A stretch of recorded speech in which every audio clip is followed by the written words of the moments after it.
Amen. Donc, ce qu'on va faire, on va relire un peu le passage qu'on a commencé à considérer.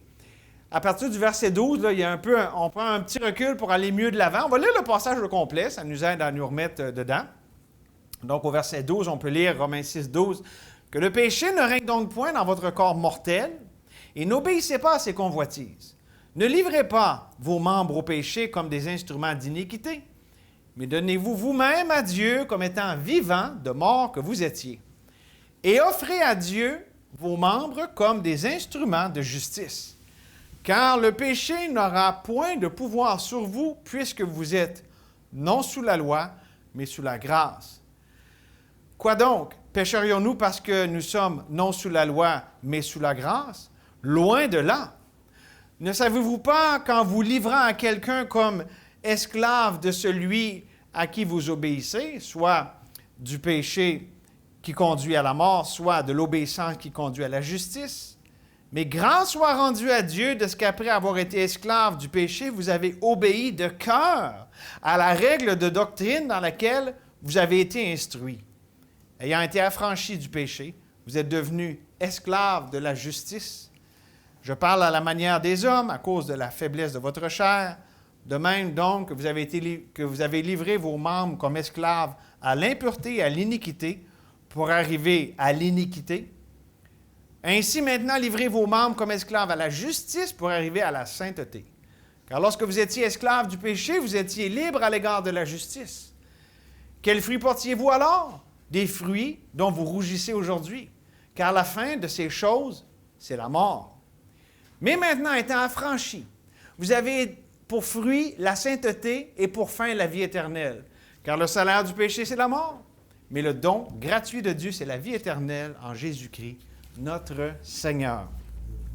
Juste un peu de révision. On a vu la semaine dernière, on avait vu les versets 12 à 14, mais rappelez-vous vraiment, le verset 14 est tellement important. Il est en plein milieu, on pourrait dire, du chapitre. Sans compter exactement les versets. De toute façon, les versets, si quelqu'un vous dit ça, les versets dans l'original, il n'y avait pas de versets. C'était juste un texte qui continuait. Ça a été rajouté après pour la commodité de la chose. Là, si je vous dirais, tournez à peu près au milieu de Romains, là, on ne met pas de chapitre, pas de versets, ce serait un peu plus compliqué. Fait que merci Seigneur qu'on a des chapitres et des versets, mais dans l'original, c'est une lettre. Vous, quand vous écrivez une lettre de cette longueur-là, mettez-vous des chapitres puis des versets? Non, c'est ça. Ça pourrait être pas pire des fois quand c'est long. Mais le verset 14, je veux juste un peu faire un rappel, ça va nous aider ensuite quand on va dans les versets 15 et suivants. Lorsqu'on lit, « Car le péché n'aura point de pouvoir sur vous, puisque vous êtes non sous la loi, mais sous la grâce. » Est-ce quelqu'un qui se rappelle un peu ce qu'on a vu par rapport à ça? Quelque chose qui va en lien avec beaucoup de choses qu'on voit dernièrement, mais l'idée d'être sous la grâce versus sous la loi versus sous la grâce. Rappelez-vous de ce qu'on a dit. Il y a un mot qu'on a utilisé, je l'ai encore répété un matin, c'est un mot qui revient sur. Te rappelles-tu, Geneviève? Tu m'es revenu après ça, tu te dis, ça me donne une autre perspective.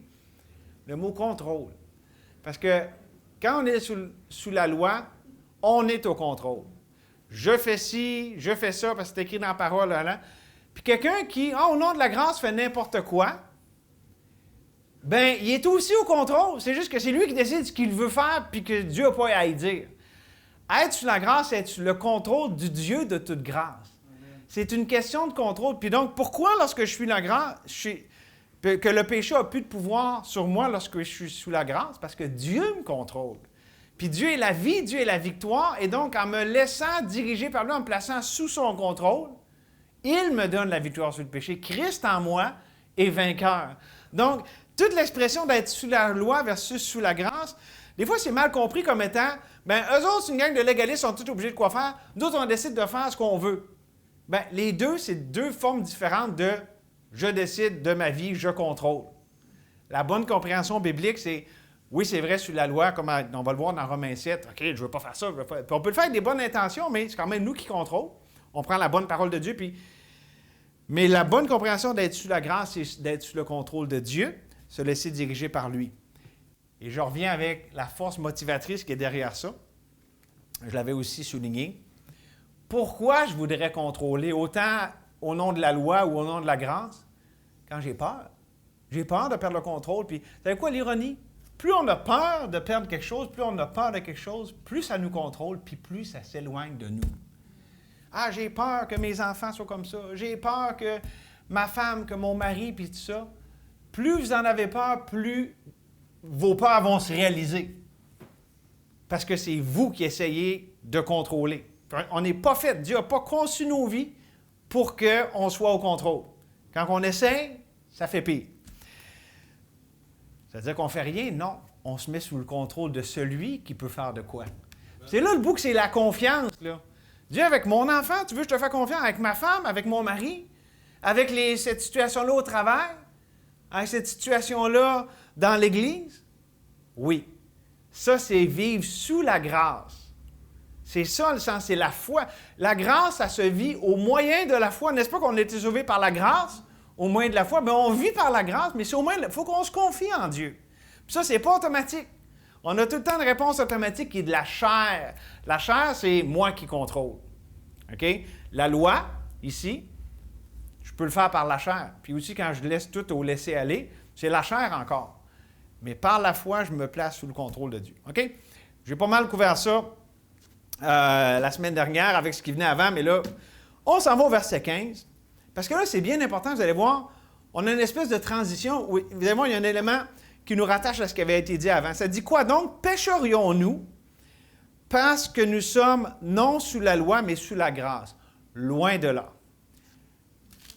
Retenez ce verset-là, puis lisons le verset 1. Que dirons-nous donc? Là, moi, j'ai besoin de tourner une page, là, mais chapitre 6, verset 1.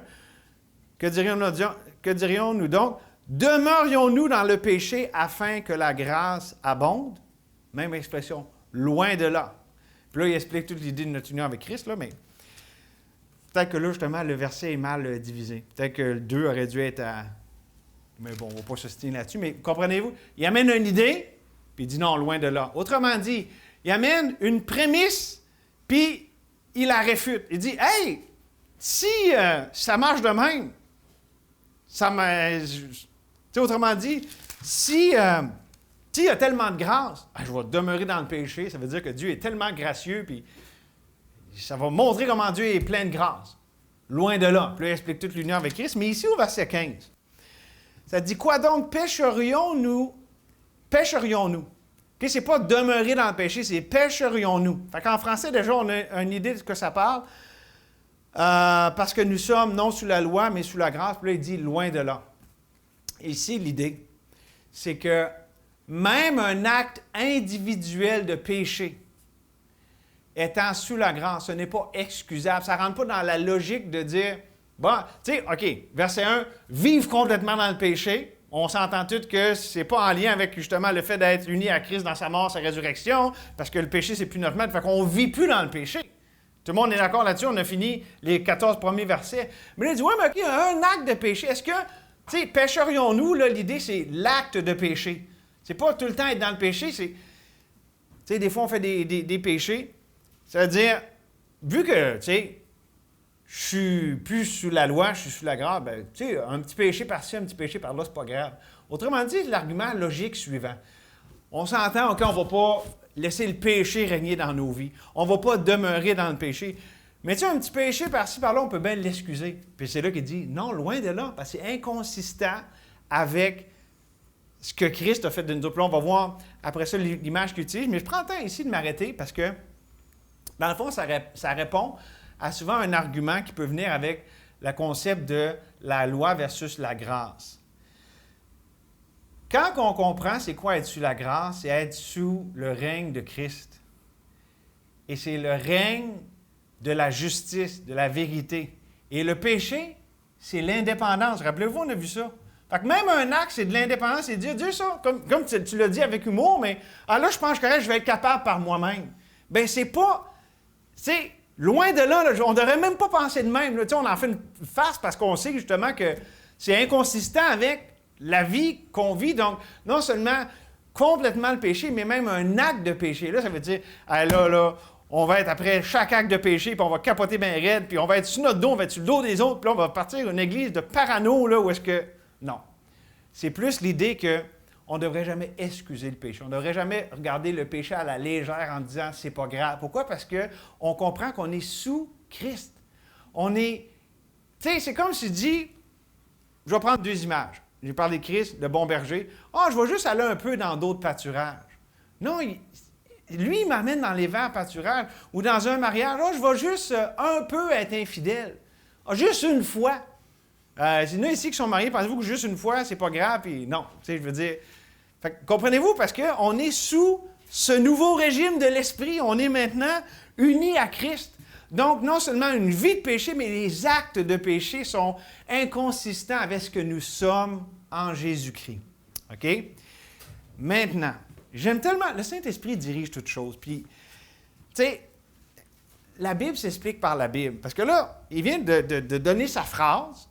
Puis là, ça peut amener toutes sortes de réflexions. OK? Parce qu'il vient de dire, pécherions-nous parce que nous sommes non sous la loi, mais sous la grâce. Donc, on comprend maintenant un peu plus ce qu'il veut dire par là, loin de là, parce qu'on vient d'expliquer pourquoi c'est inconsistant avec c'est quoi ça veut dire être sous la grâce, être sous Christ, puis bon. Mais là, quand il donne des explications, voici ce qu'il fait. Dans les versets 16 jusqu'à la fin, il prend une image. Une image d'une relation indissoluble.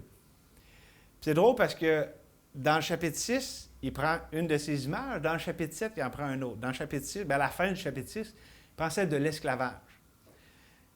Puis dans le chapitre 7, il prend celle du mariage. Quelqu'un va dire, y a-t-il une différence? Non. Hey, pensez pas ça, là, mais... mais le monde va dire ça, hein?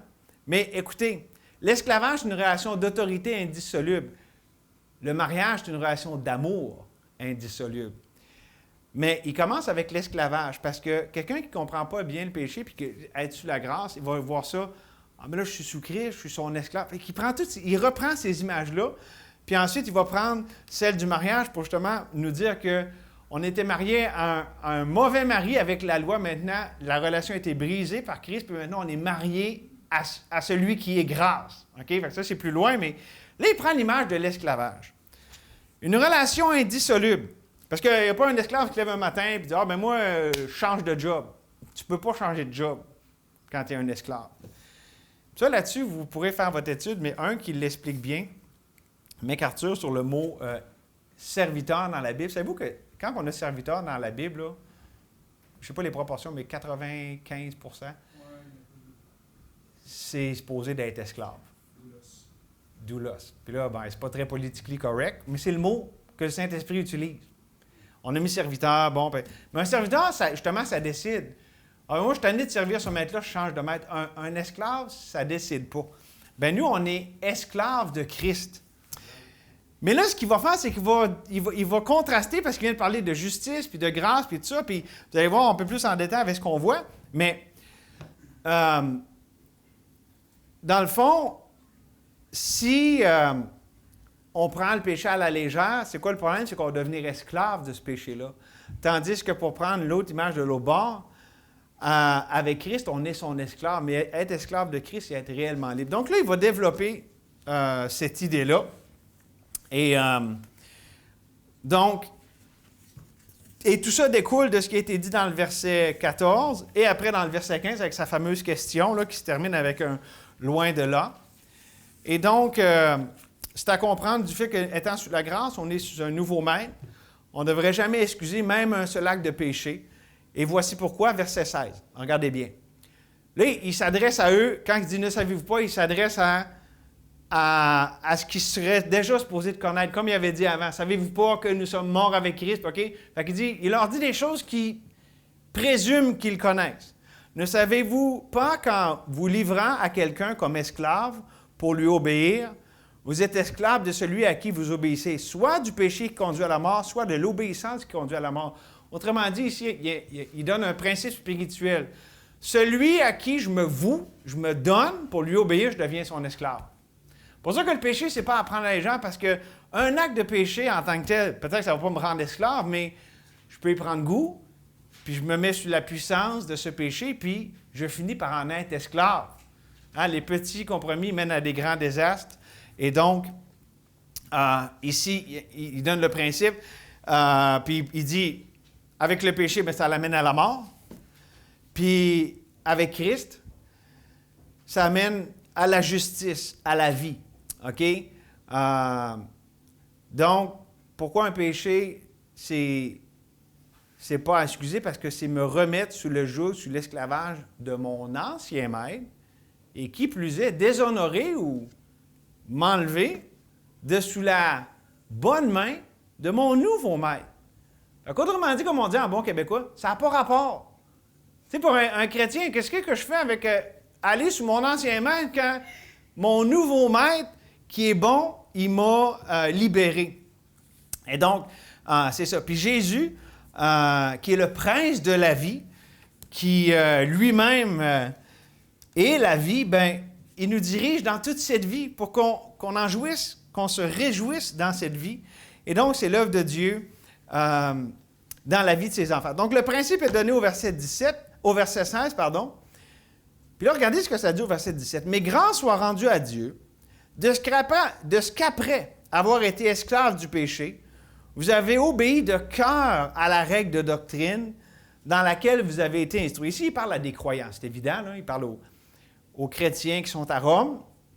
Donc, il remercie le Seigneur. Il dit, « Hey, vous autres, là, avant, vous étiez esclaves du péché. » Puis on peut dire ça de tout le monde ici. Avant Christ, on était esclaves du péché. Notre maître, c'était le péché.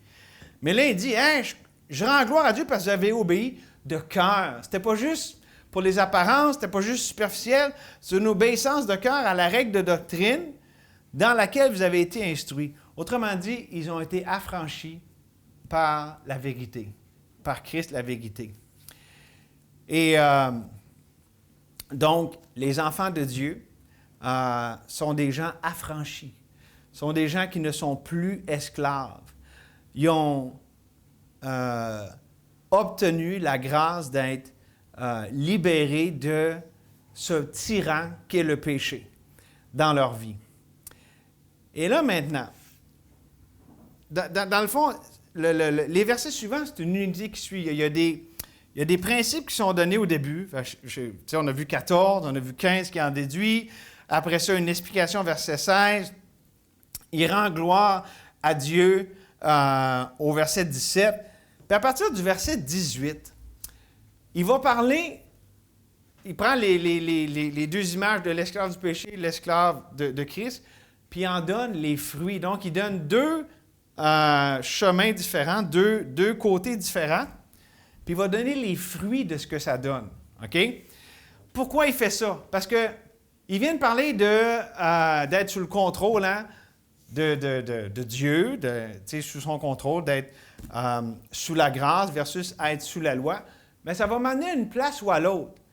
Là, juste avant d'y aller avec vous, rappelez-vous, comment je vais arriver à cette place-là? Ça commence avec un acte de péché. Vous avez déjà entendu comment quelqu'un est devenu alcoolique? Ça commence avec un verre. Comment quelqu'un, s'engage sur tel chemin de destruction, que son issue, c'est la mort? Ça commence avec un acte. Donc, pourquoi? Parce qu'il se place sous l'esclavage. Ça commence de même. C'est pour ça qu'il dit que c'est ça. Même ça, c'est pas excusable. Ou je dirais plutôt justifiable ou essayer de diminuer un peu parce que souvent on va minimiser quand c'est un acte de péché. Ah, ben moi, c'est pas comme si ça règne dans ma vie, c'est juste un petit peu. C'est plus facile à excuser, n'est-ce pas? Ben lui, il défait ce raisonnement-là en disant que oui, c'est un esclavage, on se place sous cette autorité, puis voici, maintenant, il va nous parler des fruits que ça donne. OK, vous êtes encore tous avec moi? OK. Elle va encore du jeu un peu? Bon, verset 18. Ayant été affranchis du péché, vous êtes devenus esclaves de la justice. Je parle à la manière des hommes à cause de la faiblesse de votre chair. OK. Verset 18, c'est assez simple, là, ça n'a pas besoin de 36 000 explications. Étant affranchis du péché, depuis qu'on a reçu la vie par Jésus, la vérité nous a affranchis. Vous connaîtrez la vérité, vous connaîtrez Jésus. Jésus, vous me connaîtrez, puis la vérité va vous rendre libre. N'est-ce pas que c'est vrai que quand on vient à Jésus, on a trouvé enfin la liberté, on a trouvé la vie, on a trouvé la paix. Bon, fait qu'on est affranchis du péché. Ça va avec, tu sais, c'est pour ça qu'il n'y a pas tant besoin de tout aller en détail, parce que ça va avec ce qu'il disait dans le chapitre 6, verset 6, qu'on est mort au péché, puis on est maintenant ressuscité avec Christ. Comprenez-vous qu'il n'y a pas besoin d'y revenir? Tu sais, c'est quelque chose qui a pris le temps d'expliquer. On a été affranchis, on est devenu esclaves de la justice. Puis là, bon, il prend la parenthèse pour dire « Je parle à la manière des hommes à cause de la faiblesse de votre chair. » savez pourquoi que le Saint-Esprit a inspiré ça? Parce que notre chair a des raisonnements, notre chair a des façons de penser. Il dit, là, je vous parle à la manière des hommes, là, parce qu'on a tout le temps tendance à voir les choses humainement. Fait que là, je vous parle à la manière des hommes. Autrement dit, il nous parle de vérité spirituelle, mais il les met dans un langage humain, mais il parle de réalité spirituelle. Tu sais, parce qu'il parle d'esclaves, puis il parle du monde des esclaves, mais tu sais, Dieu, là, c'est pas comme si c'était un tortionnaire, puis tu sais, on est son esclave comme si lui était. Tu sais, fait qu'il dit, je vous parle en manière des humains pour qu'on se comprenne, là. Mais tu sais, Dieu, c'est pas. C'est comme, hein, on est son esclave comme d'une manière, là, comme on imaginerait un esclave, comprenez-vous? C'est vrai qu'on est esclave de Christ, mais je veux dire, c'est pas un esclavage normal. On est content, puis on veut, puis le maître est tout le temps juste bon, puis tout ce qu'il fait, c'est juste pour notre bien. Comprenez-vous que ça, c'est pas à la manière des hommes. C'est pour ça ici qu'il dit. Tu sais, il dit, on se parle pour se comprendre, autrement dit, mais on ne peut pas faire un parallèle exact avec ce que je vais vous dire, parce que Dieu n'est pas un tyran, puis avec lui, c'est pas un esclavage comme celle-là des humains. Pour ça ici que c'est écrit comme ça. Tu sais. Puis il dit, la faiblesse de votre chair, autrement dit, tu sais, dans nos raisonnements, comment on peut raisonner, tu sais, pour garder ça simple, puis se comprendre tout le monde. OK? Donc, de même donc, que vous avez livré vos membres comme esclaves à l'impureté et à l'iniquité pour arriver à l'iniquité, ainsi maintenant livrez vos membres comme esclaves de la justice pour arriver à la justice. Ici, il y a quelque chose vraiment d'important. On parlait tantôt d'un acte de péché. Rappelez-vous, on a commencé tout ça, pécherions-nous donc. OK? Comment ça arrive? Avec le véhicule qui est notre corps. Ayant livré vos membres, les membres de notre corps. Comment qu'on pêche? Rappelez-vous, on a déjà vu ça dans le passé. On pêche dans nos corps. C'est sûr, on peut pêcher dans notre esprit, avec des pensées d'amertume, de convoitise, puis tout ça. Mais on va, puis de toute façon, on pense à ça dans notre cerveau qui fait partie de notre corps. Puis souvent aussi, on va livrer nos membres, on va agir de cette manière-là avec notre bouche, avec nos oreilles, ce qu'on décide d'écouter, avec nos mains, ce qu'on fait. Bon. L'instrumentalité du péché, c'est à travers le corps. Puis là, ça dit que vous avez livré vos membres comme esclaves à l'impureté et à l'iniquité. Ici, c'est important les mots, parce que l'impureté, c'est quelque chose de visible et d'extérieur. L'iniquité, c'est quelque chose d'invisible et d'intérieur. Autrement dit, ça couvre tout le domaine du péché dans notre vie. Que ça soit autrement dit, vous avez livré vos membres au péché de façon évidente et de façon non évidente. De façon extérieure et de façon intérieure.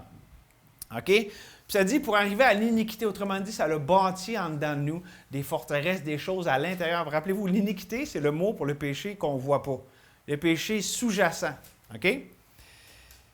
Puis, là, après, il parle à la manière des hommes, là, parce que là, avec le péché, ça marche l'image, là. Parce que, tu sais, l'esclavage du péché, tu sais, c'est ça. C'est un esclavage, c'est pas un bon maître, puis on est misérable. Mais là, il parle à la manière des hommes, à cause de la faiblesse de notre chair, pour que tout le monde se comprenne. Ainsi, maintenant, livrez vos membres comme esclaves de la justice pour arriver à la sainteté. Et quand on comprend la grâce, je veux dire, c'est pas c'est un esclavage, tu es obligé. Non, on est content. On est des heureux esclaves. On est des doulos. Il y a une image biblique pour ça, parce que les doulos dans la Bible, c'est un type d'esclave qui, vu que son maître était bon, ça, vous allez voir, c'est Deutéronome quelque chose. C'est dans les 20, en tout cas. Ça dit, si un esclave a un bon maître, puis qu'il prend bien soin de lui, puis qu'il l'aime, bien, il peut aller voir son maître et dire, « Hey, je veux devenir un doulos. Je veux devenir un esclave volontaire qui me place volontairement sous ton esclavage, parce que tu prends bien soin de moi puis de ma famille. » Donc là, il prenait un poinçon, puis il marquait son oreille avec un poinçon, puis là, lui était reconnu comme étant un esclave volontaire. Bien, nous sommes des doulos de Christ, c'est-à-dire, il est tellement bon, notre maître, on va le voir, on va dire, « Hey, la vie est tellement belle avec toi, tu prends bien soin de moi. Moi, je suis content de me livrer à tous tes désirs, à tout ce que tu veux. » N'est-ce pas que c'est vrai aussi avec Christ? Fait que, tu sais, l'image n'est pas totalement erronée. C'est juste qu'on peut avoir une mauvaise image de c'est quoi l'esclavage avec Dieu, mais quand on comprend cette image biblique, bien, ça prend tout son sens. OK? Donc, il vient de donner deux images. Il les a contrastées. Puis regardez maintenant les fruits qui en viennent. Car lorsque vous étiez esclaves du péché, vous étiez libres à l'égard de la justice. Quel fruit portiez-vous alors? Tu sais, autrement dit, vous étiez esclaves du péché, puis vous n'avez rien à faire de la justice de Dieu, de ses voies. D'ailleurs, on parle au monde, qu'est-ce qu'ils disent? Ah, tu es obligé de faire ci, tu es obligé de faire ça. Les gens, pour ceux qui rejettent Christ, je ne serai plus capable de faire ce que je veux, je vais être obligé de faire ça. Alors qu'ils ne voient pas la bonté de Dieu qui veut les libérer de ce qui est détruit, puis il veut leur donner ce qu'il est construit. C'est ça ici, l'arrière-plan, pour comprendre le verset 20, mais verset 21. Quels fruits portiez-vous alors? Des fruits dont vous rougissez aujourd'hui, car la fin de ces choses, c'est la mort. Autrement dit, vous étiez dans l'arbre de la mort, l'arbre de la connaissance du bien et du mal. Vous arrangez vous-même à diriger votre vie, puis c'est un fiasco.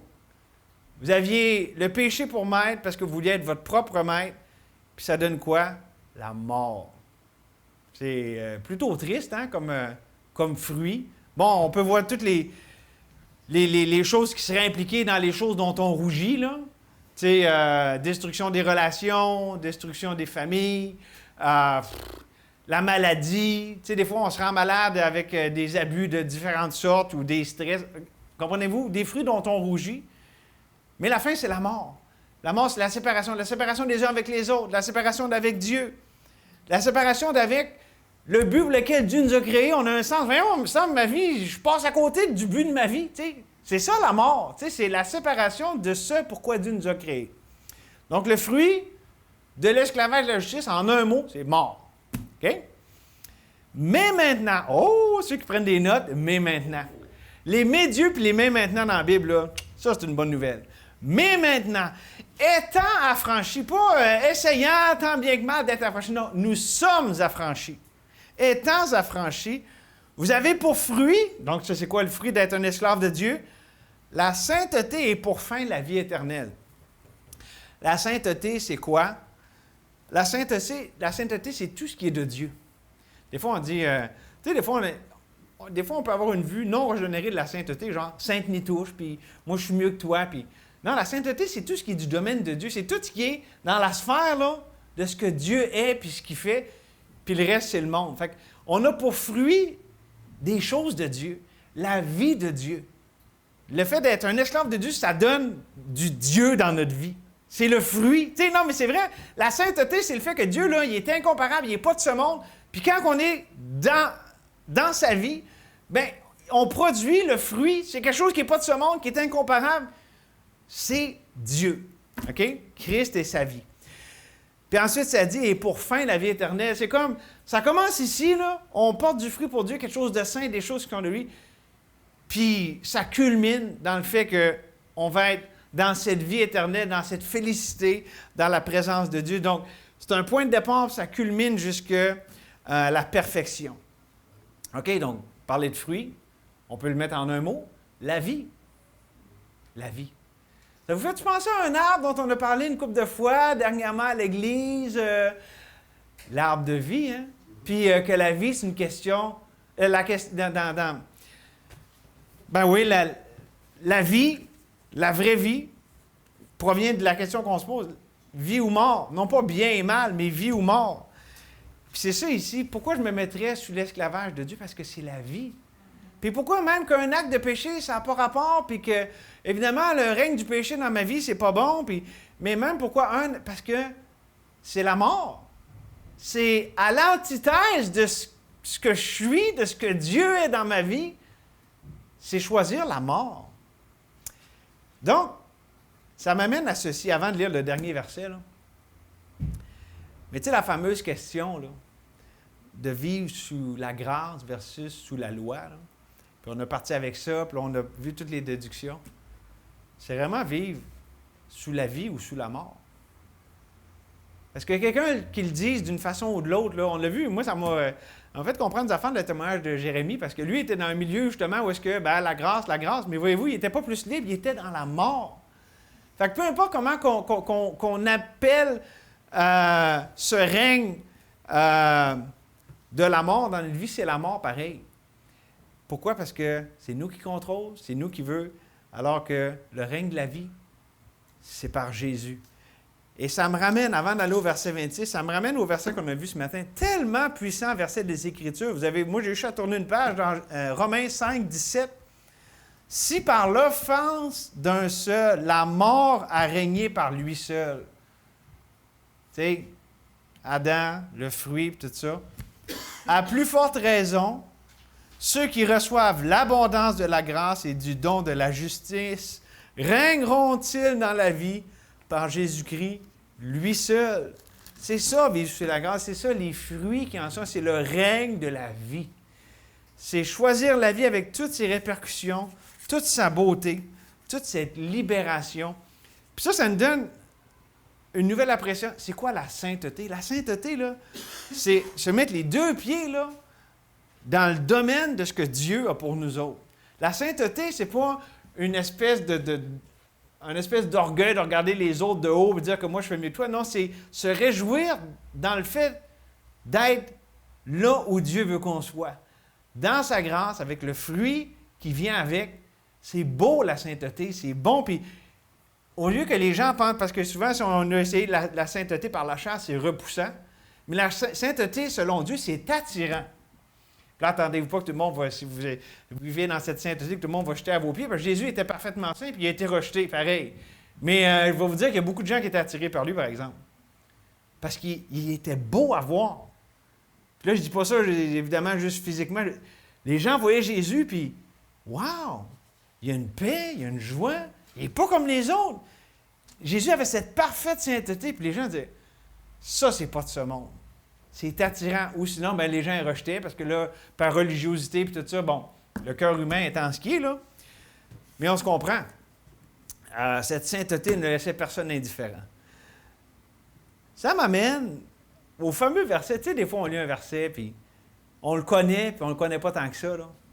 Parce que, OK, qui ici a déjà témoigné à des gens du Seigneur, puis ils ont pas mal terminé avec « Car le salaire du péché, c'est la mort, mais le don gratuit de Dieu, c'est la vie éternelle en Jésus-Christ notre Seigneur. » Moi, c'est arrivé plein de fois. OK? Puis c'est parfait, je veux dire, pas en train de dire qu'on n'aurait pas utilisé ça quand on prêche à quelqu'un, parce que c'est un beau verset qui nous amène le contraste entre justement le choix de la vie et le choix de la mort pour le salut. Mais ici, quand on comprend le contexte, l'arrière-plan de tout ce qu'on vient de regarder ensemble, parce que là, il vient de parler des fruits de l'un, des fruits de l'autre, OK? Puis il va avec un quart. Donc là, il est là avec sa conclusion, puis ça rattache avec tout ce qu'il aurait dit avant. Car le salaire du péché, c'est la mort. On dit ça souvent à un sauvé, puis un non-sauvé, pardon. Tu sais, puis il a besoin de comprendre, c'est vrai, s'il reste dans son péché, c'est la mort éternelle. Mais si on comprend en tant que chrétien, le salaire de même un péché, c'est la mort. Autrement dit, même un péché, ça va amener quelque chose dans ma vie qui me sépare des autres. Le salaire du péché, c'est tout le temps la mort. De tout péché, puis c'est tout le temps la mort. Autrement dit, c'est jamais bon. Fait que c'est sa conclusion, avec tout ce qu'il vient de parler, avec l'esclavage, puis le fruit, puis tout ça. Le péché, ça va tout le temps donner la mort. OK? Puis là, il dit car, parce que c'est ça, tu te mets là-dessus, sous ce chapeau, ça va tout le temps donner la mort. Mais, un autre mais, il y avait mais maintenant, mais le don gratuit de Dieu, c'est la vie éternelle en Jésus-Christ, notre Seigneur. Puis encore là, on l'applique aux non-sauvés, puis c'est extraordinaire, c'est vrai. Mais le don de Dieu, quand on choisit la vie, là, il y a quelque chose de Dieu qui se pense que, tu sais, c'est ça, le flot de la grâce, sa vie se manifeste et Dieu fait ce que juste Dieu est capable de faire dans nos vies. Quand on choisit la vie, Dieu embarque, Dieu fait des choses que juste lui peut. Il va donner une paix, il va donner une joie. On peut être attaqué, on peut être... Dieu, il nous rencontre là. Ça, c'est le don de Dieu. C'est un don. C'est Dieu qui donne ça. Ça ne vient pas d'ici-bas. Ça ne vient pas de nous-mêmes. Ça vient de Dieu. C'est un don, puis c'est la vie. Amen? Avez-vous des questions? Non? On va prier. On te remercie, Seigneur. C'est merveilleux ta parole parce que c'est pas en vain, Seigneur, que tu nous as dit des choses. C'est vraiment parce que tu nous ouvres les yeux sur les richesses merveilleuses et même incompréhensibles de Christ. Merci, Seigneur, qu'on a pu considérer ce passage. On vient de finir Romains 6. Quel passage des Écritures. Merci, Seigneur, qu'on on trouve la vie, c'est les paroles de vie. Pourquoi? Parce que tu nous révèles qui tu es. Tu es le Dieu vivant. Comme on l'a vu ce matin, c'est un beau menu, c'est extraordinaire, mais Seigneur, ça nous fait goûter comment toi tu es bon. On prend part à qui tu es, à ta grâce. On te remercie pour ça, Seigneur. Merci pour chacun ici, chacun dans cette Église. Oh, Seigneur, il y a toutes sortes de morts, de toutes sortes de façons dans nos vies, dans nos relations. On te prie, Seigneur, que la puissance expulsante de la vie soit grande et efficace dans chacune de nos vies. La mort qui nous tire vers le bas, qu'elle soit vaincue par cette vie de Christ qui nous tire vers le haut, qui nous amène dans ce domaine béni de la sainteté, dans le domaine de Dieu, dans le domaine du beau, du parfait. On te prie, Seigneur, de faire ces choses dans nos vies pour ta gloire. Au nom de Jésus. Amen.